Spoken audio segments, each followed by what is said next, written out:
देखिए, मैंने ये डिमांड इसलिए किया कि प्रधानमंत्री ने देश को ये कहा था चीन की फौज ना घुसी हुई है भारत की टेरिटरी में, ना कोई है वहाँ पर, ना कोई घुसा हुआ है। और ये जो प्रधानमंत्री ने देश को जो बात बताई थी ये झूठ साबित हुई, क्योंकि चीन आज भारत के LAC के अंदर बैठा हुआ है, भारत के टेरिटरी में बैठा हुआ है। और इसीलिए चीन डेप्सांग डेमचौक से नहीं हट रहा है, वहाँ उसकी PLA की फ़ौज है। इसीलिए अरुणाचल प्रदेश में भारत की टेरिटरी में चीन कई परमानेंट स्ट्रक्चर्स के गांव बना चुका है। तीसरा, अमेरिका खुद कह रहा है, उनकी रिपोर्ट है कि चीन यहाँ पर ऐसा कर रहा है।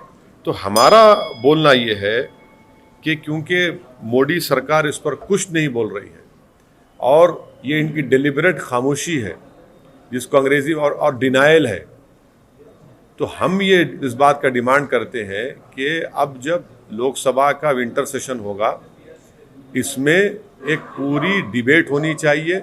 चीन की फ़ौज जो भारत की टेरिटरी में बैठी हुई है, और दूसरी बात यह है कि ऑल पार्टी डेलीगेशन को सरकार उन मुकामात पर लेकर जाए जहां पर चीन की फ़ौज बैठी हुई है। हाँ, हम जाने तैयार हैं, मैं तो जाने तैयार हूँ, लेके जाइए, हम देखना चाह रहे हैं, ताकि हम अपनी सॉवरेनिटी को उसका वहाँ पे उसको बरकरार रख सकें।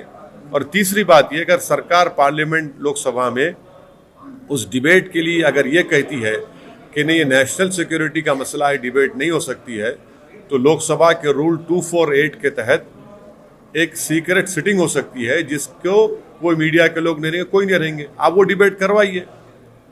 और चौथी बात यह है कि 2014 से पहले श्री नरेंद्र मोदी, जो उस वक्त गुजरात के मुख्यमंत्री थे, वो कहते थे कि देश का मसला बॉर्डर पर नहीं है, देश का मसला दिल्ली में है। बॉर्डर का मसला, फौज का मसला, वो कहते थे कि दिल्ली में है। अब वही मसला दिल्ली में है, तो नरेंद्र मोदी बहैसियत वजीर आज़म, बहैसियत प्रधानमंत्री बिल्कुल खामोश बैठे हैं, कभी चीन का नाम लेते भी नहीं हैं, ना ये कहते हैं देश को कि क्या चीन हमारी सरजमीन में बैठा है या नहीं बैठा है।